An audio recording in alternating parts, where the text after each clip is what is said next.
Hi, this is my Action Research virtual poster presentation, and my name is Brittany Gilmore. So the statement of the research problem was that I was having difficulty tracking assessment in the classroom using a variety of strategies. I was using a lot of checklists, and I would like to incorporate more anecdotal notes and rubrics into my assessment to create a wider range of assessment strategies. The importance of this is similar to differentiated instruction. Differentiated assessment is more beneficial to students as they have different strengths and should be allowed a variety of assessment options. Checklists can be a disadvantage to students as it's just a yes or no assessment. Rubrics are a more range of ability and can better reflect the student's achievement. Anecdotal notes as well are specific to the student and reflect more about the student, not just their academic abilities. This also reflects their learning skills, so using anecdotal notes will help when writing report cards. So this transferred into my research question, which is how can I improve student achievement by exploring different assessment tools in the primary division? Some of the definitions of central and relevant terms are anecdotal notes, so ongoing tool that allows teachers to record a short description of student performance. This should identify strengths as well as challenges for the student. A rubric is a score scale that consists of achievement criteria and descriptions of levels of achievement for a specific task. Track means evidence as a mark or series of marks reflecting student achievement. Assessment is teachers use this to become aware of student knowledge, skills, and attitudes. These types of assessment are as, for, and of learning. Variety means consists of things that are different from one another. Effective means producing a desired effect, and achievement is quality and quantity of a student's work. So what we had to do was come up with 3 articles and create a literature annotated bibliography. So this is my first article here, written by Ratcliffe in 2001.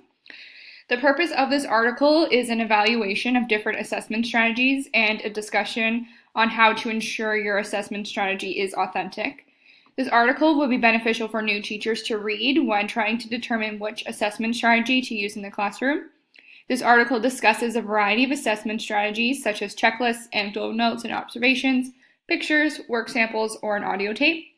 And it discusses these in depth and what the strengths and weaknesses are of each strategy. As well, the article mentions how to select and implement these strategies into the classroom.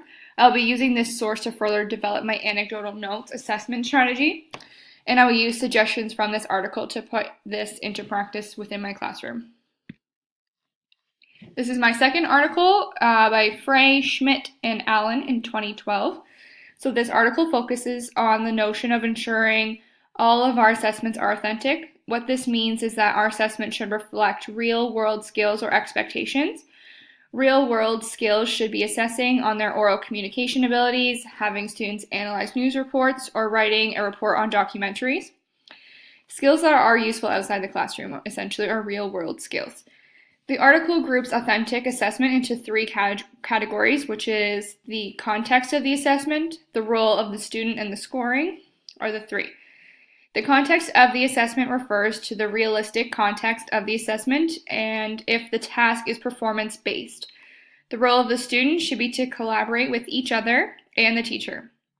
The student should also be able to defend their answer or product for assessment.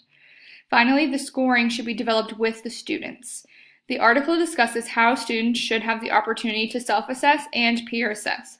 The article has a lot of great diagrams as well as tables that outline these 3 dimensions of assessment. Okay, and my third article was by Abbott in 2012. So this article discusses why we assess and the importance of assessment. The article further discusses the importance of differentiation in our assessment strategies. As well, the article mentions the importance of conducting assessments as students are learning, so that is one of the assessment types. This is important to assure that students are understanding the learning objectives. If they aren't understanding the learning objectives, this will be demonstrated in the as learning and can be assessed prior to the summative assessment, and the summative assessment is of learning because you're assessing on what they have learned. The article makes reference to a book called Classroom Assessment Techniques, a handbook for college teachers, which has 50 different classroom assessment techniques for teachers to use, and this is definitely a resource I would like to check out. Probably going to look it up online after this. This article also focuses on rubrics and how they are important tools to use to ensure there is a connection between the student's learning and the student objective. Unlike a checklist, a rubric measures each learning objective on a range, opposed to just yes or no if the student understands. The rubric usually has 4 sections, leveled 1 to 4. The rubric measures how close or how far they are from the learning objective. This article has great tips for creating rubrics, which I will definitely use in my future placement or in my classroom. So for my literature summary, the research problem I stated at the beginning of my action research was, my research problem is I'm having difficulty tracking assessment in the classroom using a variety of assessment strategies. Therefore, the question I developed out of my problem was, what are the effective ways I can improve the use of a variety of assessment tracking tools to measure student achievement in the primary division? From the beginning of my research, I could not find articles that specifically answered my question. Therefore, I had to find articles that discussed a variety of assessment tracking tools. During my placements, I had mentioned to both my associate teachers that this is a problem I was having, and it was reflected in my evaluations as well, as I was always marked as proficient instead of highly successful for this section of my evaluations.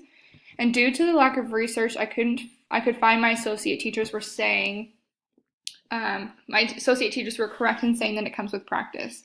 When I had originally stated this problem to them, they said that this is something that they have developed over time, and it's not something that I could just learn on the flick of a switch. So they said with practice, this will come to me. What I did learn throughout my research is that I need to broaden the types of assessment I use to measure student achievement.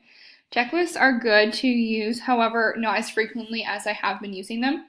Rubrics are a very authentic way of assessing, and they are an excellent tool to use to ensure that there is a connection between the student learning and the student objectives. As well, anecdotal notes are an excellent way of capturing the richness or depth of a student's interactions. Anecdotal notes allow the teacher to fully understand the child's behavior or skills, which no other assessment strategy allows. Anecdotal notes are written about the individual student and reflect specific details about the student's learning strengths, next steps, or specific strategies used when accomplishing tasks. This is the only assessment strategy that is completely unique to each student. What I wish I could have learned about more was how to effectively take anecdotal notes while teaching. I always find that it's too much for me to sit there and take notes on what each student is specifically doing while I'm teaching, and then I'm usually doing it after the fact, when then I can't really capture the richness of what students are doing because I'm not writing it as it's actually happening, and I can't remember specifically what each student said. What I did indirectly learn throughout this process was the importance of differentiating how you assess and the methods in which you are assessing. Throughout these 3 articles, they continuously mention that using tests as a way of assessing is normal. However, it is not an effective way for all students to demonstrate their learning. Through the use of tests, we are restricting students from demonstrating problem solving, interpersonal skills, and creativity. By differentiating our assessment techniques, we provide students with an opportunity to demonstrate the depth of their learning. I wish the assessment course for Teachers College was longer than 6 weeks because there is so much to learn. Assessment is an important part of teaching, and Abbott states, the fundamental point of education is to induce learning, and assessment is the process by which we determine whether learning is occurring, if it has occurred, and to what level students have learned. The statement really resonated with me throughout the research process. We owe it to our students to embrace and enhance the quality of learning in our classroom. Our willingness to try new assessment and teaching strategies reflects our obligation to be lifelong learners. So now we're getting into my research plan. So I reflected on these data sources that I already commented on in my literature summary. So the first article had good qualitative data in the form of observations of a focus group. The focus group was primary age students, and this article is specific to the age of focus in my research question, so it was very beneficial.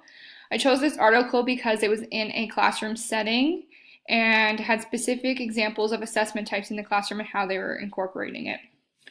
The second article had quantitative data in the form of charts and statistics. The data was focused into 3 categories of authentic assessment, so context of assessment, the role of students, and the scoring.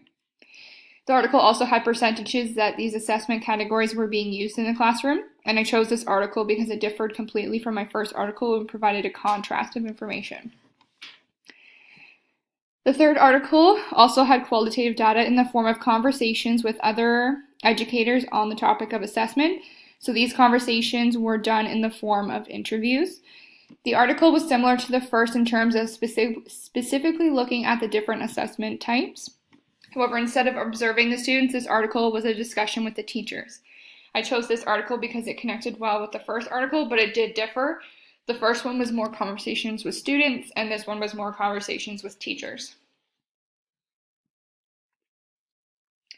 So triangulation, validity, and reliability. To ensure validity, I used 3 sources that focus on types of assessment within the classroom. All of these sources are peer-reviewed articles that have been cited by other articles. To ensure reliability, I found that all 3 sources mentioned that rubrics and anecdotal notes are the best types of assessment in capturing the ability of the whole student, whereas a checklist is not as in-depth with information on a student. As well, all 3 articles mentioned that differentiating your assessment technique, for example, not always using tests, is better for measuring students' academic ability because not all students demonstrate their academics in the same manner.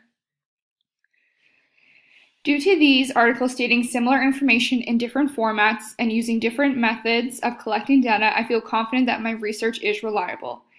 These 3 different sources have helped me in arriving at authentic results. Reliability of the data will be established by having observations recorded at specific intervals under similar settings. Having specific and clear questions and categories for observations will help me in establishing the validity of the tools. For the participants in setting, teachers and primary age students are the participants involved in my action research. Data is collected through observations and conversations with students. Data is also collected through interviews with teachers about assessments that they use. The data will be collected in a school environment for all methods of collection. I will ask the school for permission to conduct research in my classroom and provide them with written information regarding what my research action plan is as well. The school name will be, and any identifiers will not be included in the final work. I will work with two classes per grade, and the grades will be 1 to 3, so a total of 6 classes with 20 students and 1 teacher. This is a total of 186 participants. Ethical considerations. To ensure confidentiality of my participants, I will ensure that identifiers such as students' names and the schools are removed from the research. Students can be referred to by pseudonym. As well, I will ensure that all participants have the right to withdraw from the research at any time and that their participation is voluntary. Parents also must provide written consent for their child to participate. The students and teachers should fully be informed of what the research project is and how it will affect them. Data will be stored for 7 years and will be locked in file cabinets to ensure it is secure. Finally, all participants should be treated equally and fair. This is a timeline for my data collection process. So I'm going to collect data from the months of May to October just because September and June are usually crazy months. And I will collect data monthly and weekly in the form of observations, teacher journal, interview, and a chart with how many times they have used each type of assessment. For my data analysis, the first thing I would do would be to gather my data into a single location, whether that be an electronic document or a binder of hard copies. I would want to ensure I make the copies of data I would want to make copies in order to cut and paste and make jot notes on one copy. As well, this provides me with backup copies if anything were to happen. And then I would split them up based on qualitative or quantitative data. For qualitative, I would separate based on observations, journals, and interviews. And they'd be in different folders. I would also create a sample selection of all the journal entries, and I would try to find 3 to 4 common themes through each data sample. At the end, I would try to find the overall themes and analyze those themes. For the quantitative data, I would begin by entering my data into a spreadsheet so I can perform different calculations. I would also look at the trends within the data and display this information into a graphic format. And I'm going to have to start a new thing for the closure.